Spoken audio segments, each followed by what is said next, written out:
tinuturing ninyong general, si Danilo, hindi siya ang asawa ko. Isa siyang aswang. Kung may problema po kayo ni General, siguro po mas magandang pag-usapan niyo po. At huwag na po kayo nagagawa ng kwento. Ay, pagod na ako. Malayo-layo na rin naman yung nilakad natin. Dito muna tayo kasi kaya tang tao eh. Halika na. Umalis na tayo rito. Huwag kang lalapit! Constancia, ako ang asawa mo! Hindi ikaw ang asawa ko. Napapansin ko, General, itong mga nakaraang linggo, parang daming pagbabago sa kanya. Pero mali rin naman yung isipin kung siya pinuno ng mga aswang. Bakit? Danilo, hindi ko alam. Ihanda niyo mga tauhan. Meron tayong bagong misyon. Let's carry on! Magaling na drama. Nakakaiyak naman kayo.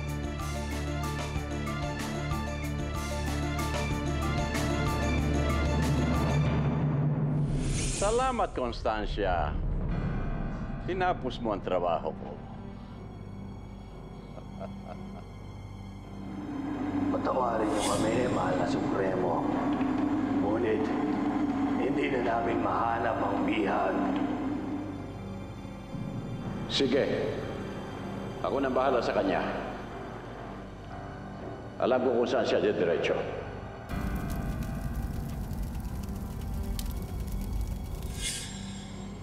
Ayok ka, Supremo.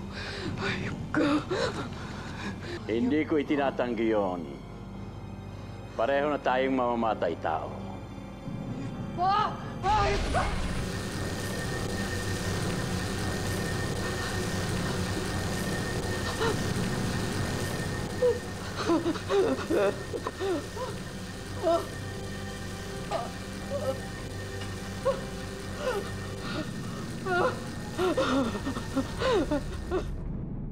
Angel? Sa tingin mo ba, mahanap tayo ni Inay dito?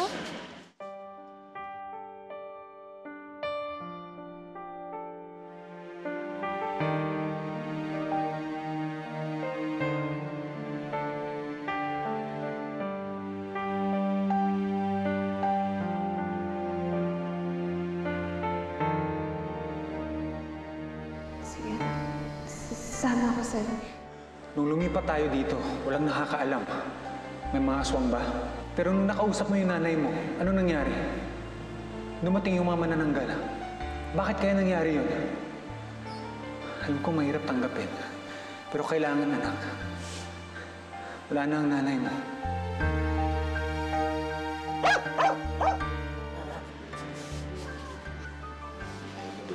Alam ko naman, sabi ni Itay, kalimutan ko na si Inay. Pero ang hirap, Angel eh. Hindi ko kaya. Kahit anong gawin ko, siya pa rin ang nasa isip ko.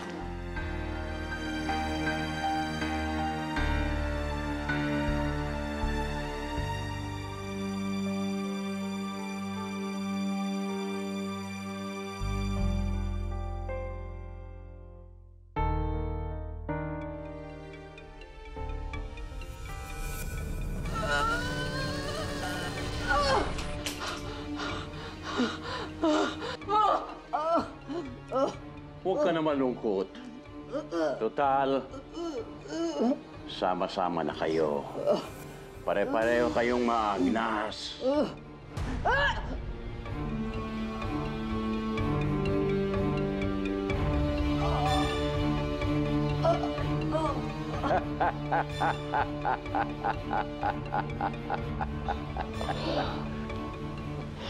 Danilo. Danilo, hindi ko alam. Danilo, hindi ko alam. Patawarin mo ako. Hindi ko alam. Patawarin mo ako. Danilo, patawarin mo ako. Patawarin mo ako. Hindi ko alam. Hindi ko alam.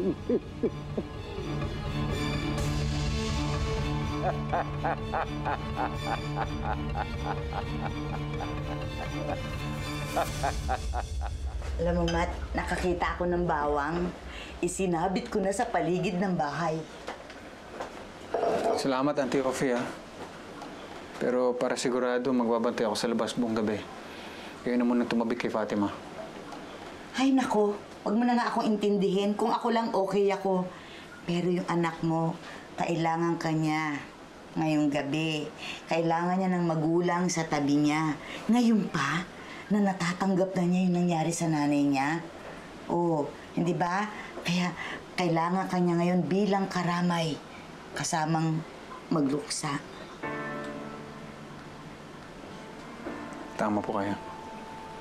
Sige na, punta mo na. At ako nang bala dito. Salamat, Mukhang safe naman tayo ngayong gabi eh. Sana nga po. Salamat.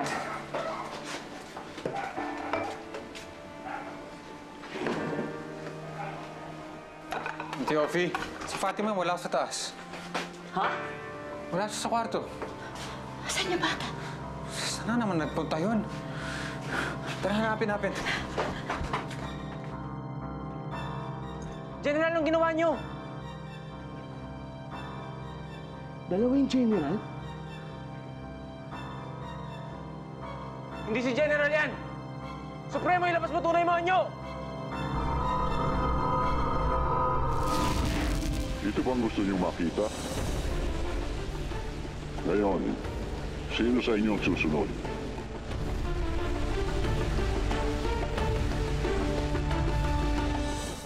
Men, fire!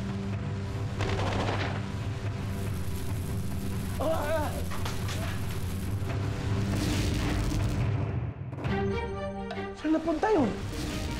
Dumating na ang panahon. Muli nang magbabango ng lahi ng mga aswang. At ngayon, wala na sa inyo ang kaisa-isang panlaban ninyo sa amin. Wala na makakapigil sa aming pagkakari.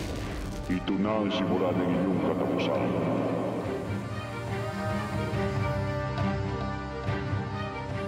Ano yung gagawin natin? Hindi ko alam, Paul. Hindi ko alam. Tulungan natin si General. General!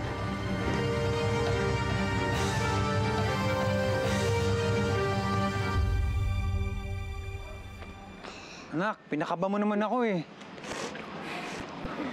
Sa susunod, kung lalabas ka, sabihan mo naman ako kaya si Auntie Offie mo. Nakakita po kasi ako ng kandila sa may bahay. Kaya naisipan ko kung mag-alay ako sa kaluluwa ni Inay.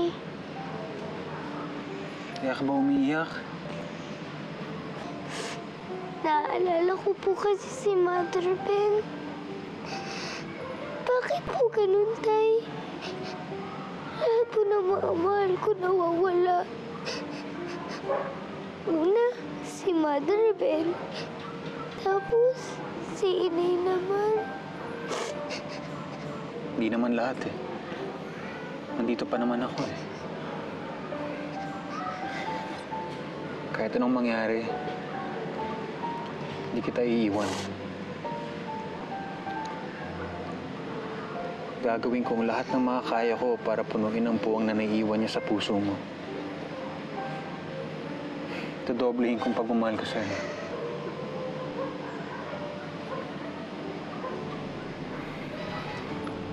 Pinapangako ko, anak, sa huling hininga ko, walang kahit anong aswang o anumang bagay ang mananakit sa'yo. Yan, pareho na tayo. Isa para kay Inay. Isa para kay Mother Ben.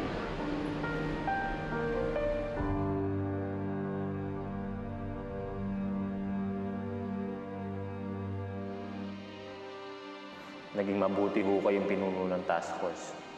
Pinapangako ko, pagpapatuloy ko, 10 ng aking mga kasamahan ang labang sinimulan ninyo. Paghihiganti namin ang inyong pagkamatay. Hindi kami titigil hanggat hindi namin napupusa ang kampo ni Supremo.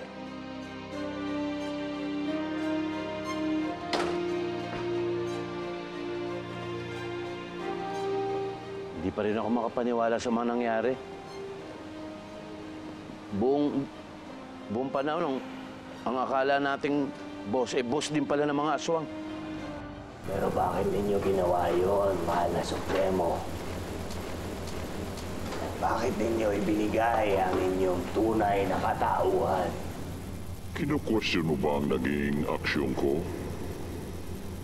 Hindi naman sa ganon, mahal na Supremo. Nagtataka lamang ako sapagkat magiging malaki sana ang lamang natin sa mga tao kung sakaling hawak ninyo sila. Gano'ng katagal na kaya siya nagpapanggap? Tansya ko matagal na.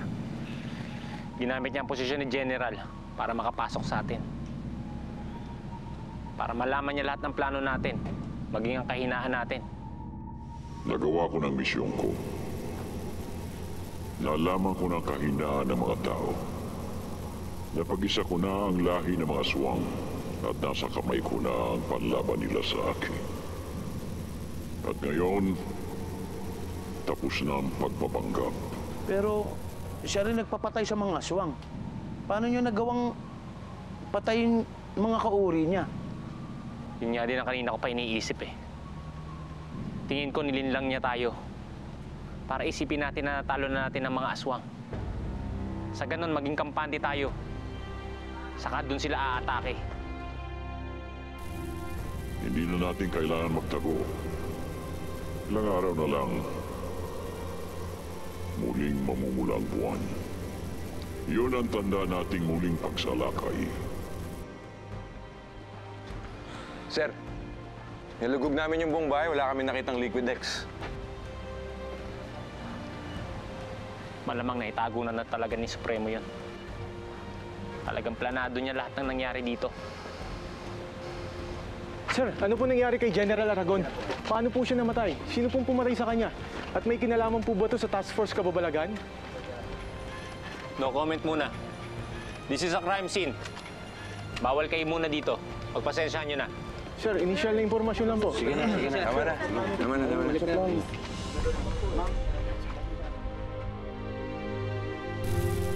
Handa na ba ang mga alagad mo? Handa na, mahal na Supremo. May mga ilang tauhan na rin kaming nakuha. Mangilan-ngilan. Hindi sapat sa akin ang mangilan-ngilan. Kailangan niyo pang magparami. Kailangan mas malakas tayo sa ating muling pagsalakay. Sasalakay?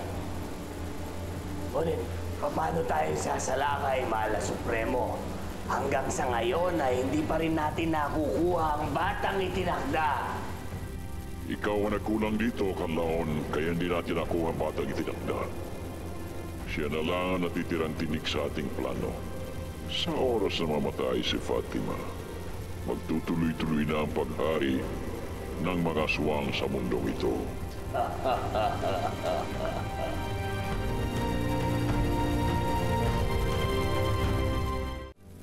Kaya ka pa lumalapit, Santo? May importante ka masasabihin sa akin? Ano yun, Santo? Mahal na Supremo, narinig ko po ang inyong pinag-uusapan. Alam ko na ang pinaplano niyong paglusob sa lupa.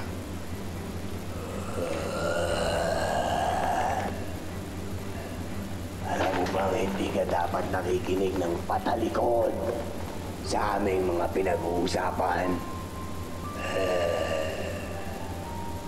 Mahal na Supremo, nangangamba ako sa darating na giyera. Lahat ng mga aswang natin ay puro paguhan. Mga hindi sanay sa laban. Maaari silang mamatay agad-agad. Ano ba ang nais mong puntuhin, Sento? Kung maaari po sana, Supremo, hihingi ako ng pag-usap. Buhayin niyo po sana muli si Marcos. Mahusay si Marcos. Magaling siyang alagad. Maaari siyang magpatakbo ng isang giyera. Kalokohan. Hindi ba't muntik ka pang ang mapahamak ng dahil sa kanya? Kung na kanino ang aking katapatan, naroon din ang kanya. Malaking kapangyarihan ang kinakailangan para bumuhay ng yumaong aswang. Malaki rin po ang magagawa ni Marcos Supremo.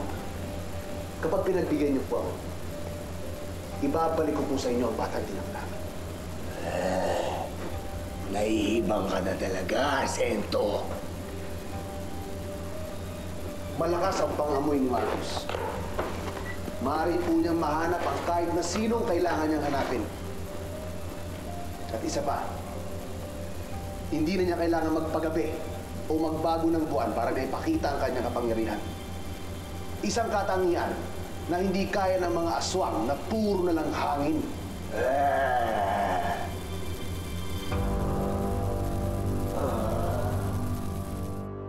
Flash report. Isang kakapasok lamang na balita. Patay na ang pinuno ng Task Force Kababalaghan na si General Danilo Aragon at ang kanyang may bahay na si Constancia Aragon.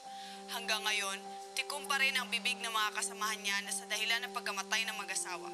Pero ayon sa isang source, may kinalaman raw ang pagkamatay ng mag-asawa sa aswang. Ito po si Bernice Villamayor, nag-uulat. Sumalangit nawa ang kaluluwa ng mag-asawa.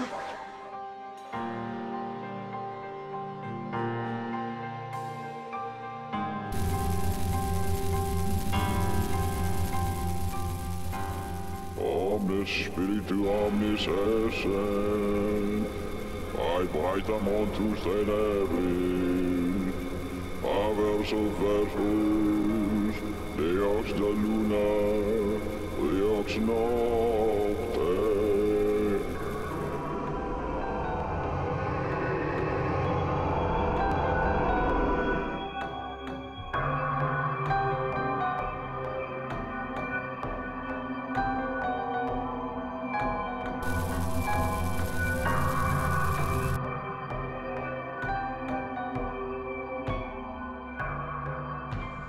Utang ko ang buhay kong ito sa inyo, Supremo.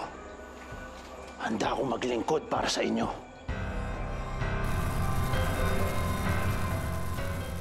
Ano pang hinihintay niyo? Lumakad na kayo. Ikalat ang lahi ng mga aswang.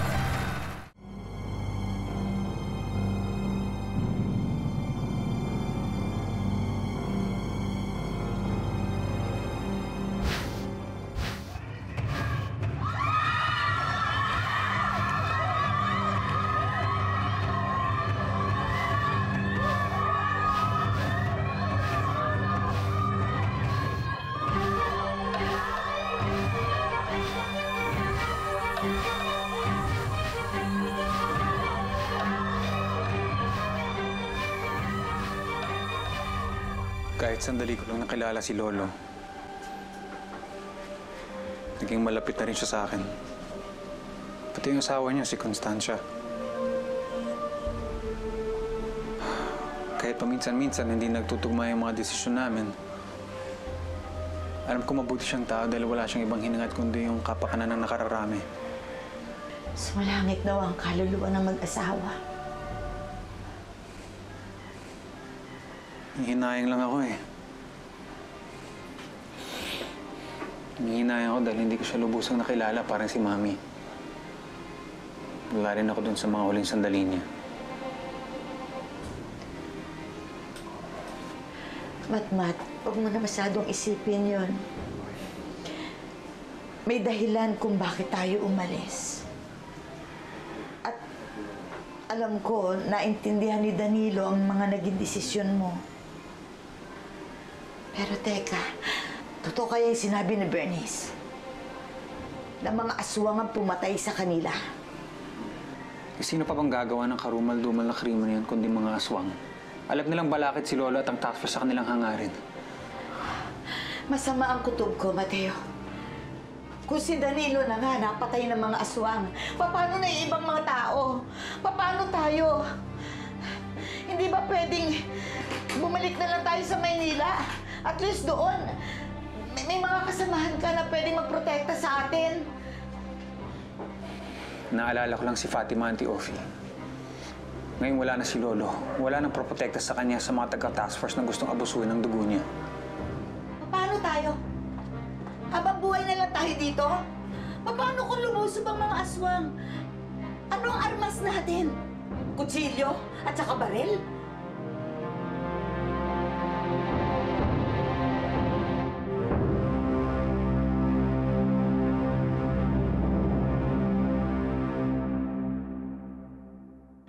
Papa Jesus, i-bless niyo po sila Lolo Danilo at Lola Constancia.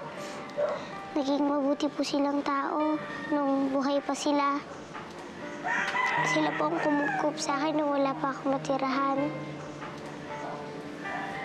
Sila po ang naging daan para makita ko ulit si Itay. Lolo, Lola, maraming salamat po sa lahat ng tulong niyo sa akin. Sana po maging masaya na kayo ngayon at tahimik dahil makakasama niyo na po ang anak niyo. Mabubuo na po ang pamilya niyo. Ako po kaya? May pag-asa pa po kaya ako mabuo ang pamilya ko?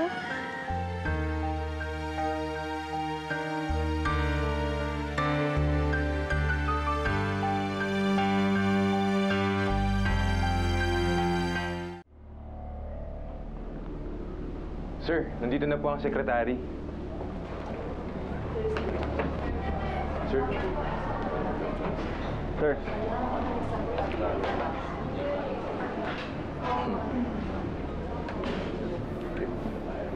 Secretary.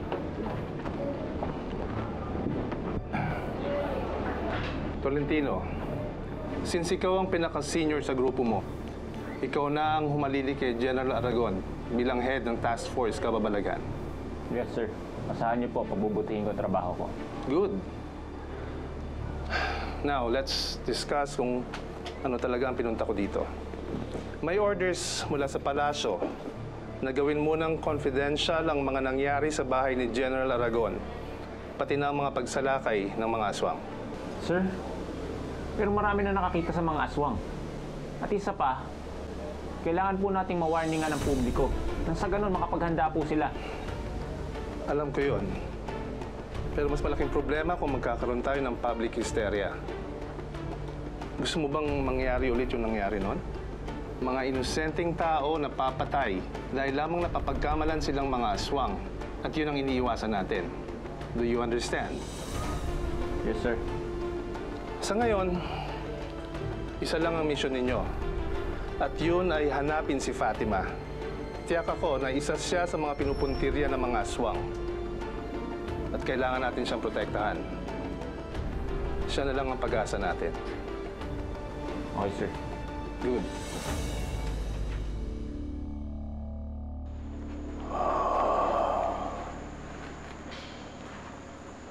Umayo ka at mamuhay katulad naming mga aswang.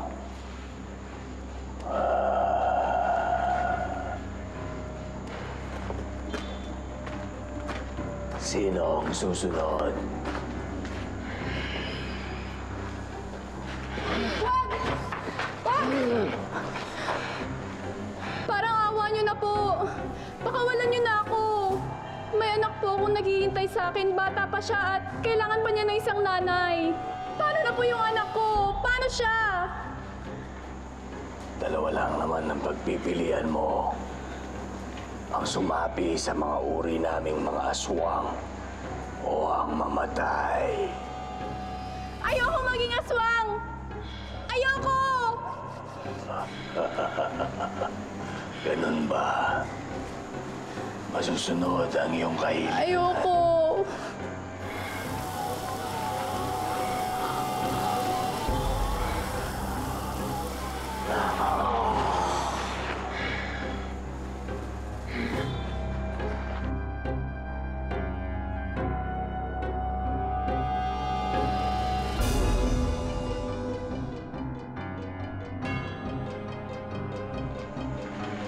Huwag niyo nang pahirapan ang mga sarili ninyo. Bakit hindi niyo na lamang tanggapin ang kapangyarihang itim at mamuhay ng katulad namin? Mga kauri ninyong mga aswang. Ngayon, Sino sa inyo ang gustong sumunod?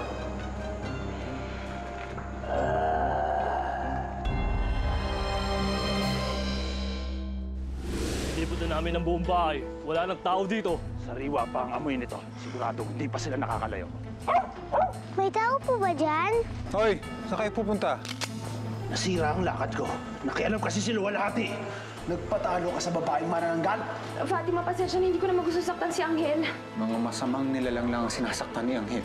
Si Fatima na lamang po ang natitira nating alas laban sa kanila. Kapag isinuo po natin si Fatima sa kanila, wala na po silang sasantuhin. So what do you want us to do? Lumaban tayo? Well, tingnan natin kung hanggang saan ang tapang nila. May naisip akong plano, Ornias. Kailangan ko ang tulong mo. Nagpaalam sa akin yung mag-ina. At ito raw si Luwalhati gusto magpahangin sa kakao. Hindi! Yan, ko sa'yo, Supremo. Ang batang tinaksa